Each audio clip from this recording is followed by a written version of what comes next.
माँ, तेरी ममता का कर्ज हम कैसे अदा कर सकते हैं। तूने तो हमें जन्म देकर जिंदगी भर के लिए अपना कर्जदार बना लिया, ऊपर से बेशुमार प्यार की बरसात की। नमस्कार मित्रों, आज मैं आपके लिए लाई हूँ एक ऐसी कहानी जो आपका दिल छू लेगी। एक माँ की कहानी। मावा ठंडियाँ छावा। एक माँ जिसके सिर से उसके पति का साया उठ गया। एक छोटा बेटा था। बड़ी मेहनत कर माँ ने अपने बच्चे को स्कूल डाला। लोगों के जूठे बर्तन धोए, झाड़ू पोछा कर, मजदूरी कर अपने घर को चलाती, बेटे को पालती, उसके स्कूल की फीस जमा करती। अब बेटा कुछ बड़ा हुआ, माँ को कहने लगा, माँ जब स्कूल में आधी छुट्टी होती है तब आप मेरे लिए खाना लेकर आती हो, तब बाकी बच्चे मेरा मजाक उड़ाते हैं। वो बोलते हैं तेरी माँ काणी है, इसलिए माँ आप स्कूल मत आया करो। माँ कहती है, बेटा मैं चाहती हूँ कि तू ठंडा खाना ना खाए, इसलिए मैं उसी समय बना के गरम खाना तेरे लिए लाती हूँ कि तुझे गरम खाना मिले, तू ठंडा खाना ना खाए।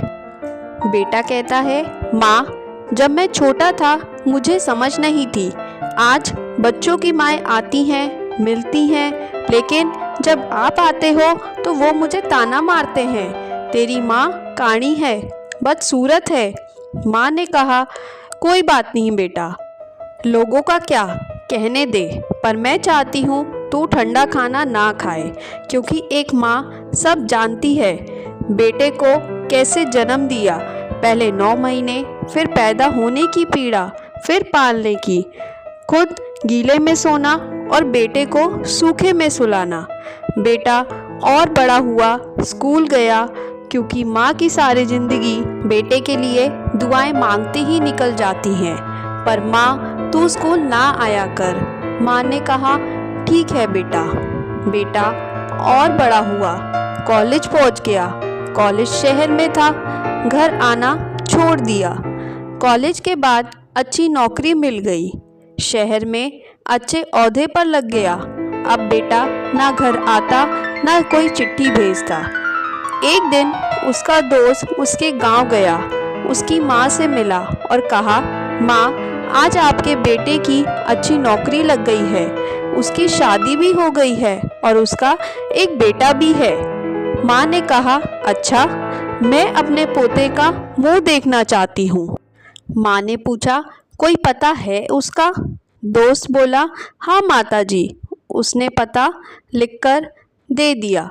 माँ जल्दी से रात की गाड़ी पकड़कर सुबह ही वहाँ पहुँच गई।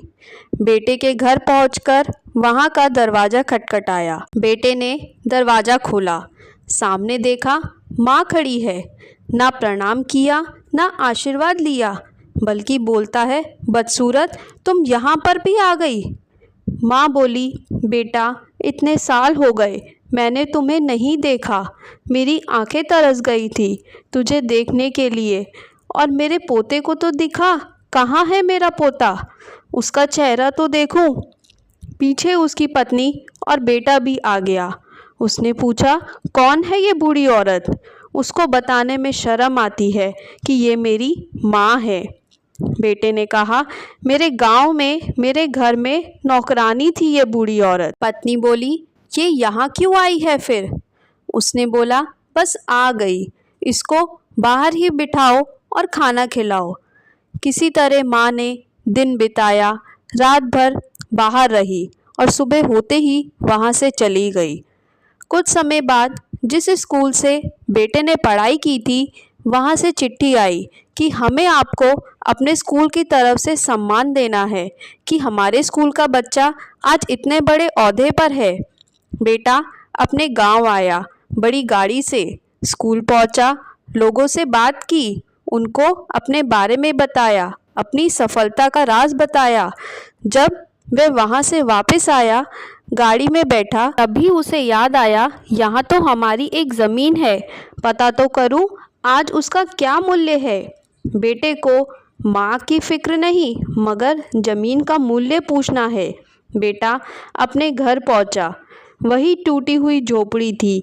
अंदर गया देखा माँ कहीं नहीं दिख रही थी। एक चारपाई पे बैठा, तभी उसका दोस्त आया। उसके हाथ में एक चिट्ठी थी। बेटे ने उससे पूछा, मेरी माँ कहाँ है? उसने कहा, कुछ दिन पहले ही उनका स्वर्गवास हो गया, मगर जाते हुए उसने तुमको बहुत याद किया, मेरा बेटा, और उसे विश्वास था कि तुम एक दिन यहाँ ज़रूर आओगे। वो जाते हुए एक चिट्ठी तुम्हारे लिए दे गई है। बेटे ने चिट्ठी खोली। उसमें लिखा था, बेटा, भगवान तुझे सुख दे, तेरे सारे दुख मुझे लग जाएं, पर आज मैं एक भेद बताना चाहती हूँ। बेटा, जब मैं इस घर में आई थी तब मैं भी बड़ी सुंदर थी, पर बचपन में एक दिन तू साइकिल चलाते हुए पत्थर पर जा गिरा और तेरी एक आँख की ज्योति चली गई। तुझको डॉक्टर के ले गए।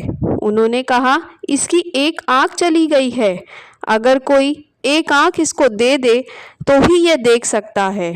मैं माँ थी, इसलिए मैंने सोचा मेरा बच्चा बदसूरत ना हो, चाहे मैं बदसूरत हो जाऊं। मैंने बोला, मेरी एक आँख ले लो।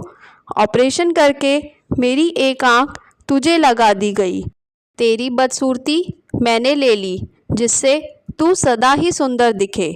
आज मैं जाते हुए तुझे यह बात बता रही हूँ कि तेरी दो आँखों में से एक आँख तेरी माँ की है। यह सब पढ़कर बेटा रोने लगा। अब माँ को याद कर रहा है, लेकिन अब माँ कहाँ थी? आज उसे यह एहसास हुआ कि माँ का कर्ज आजीवन नहीं उतारा जा सकता। इसलिए मित्रों, जीते जी अपने माँ बाप की कदर करो। पीछे से रोने का क्या फ़ायदा।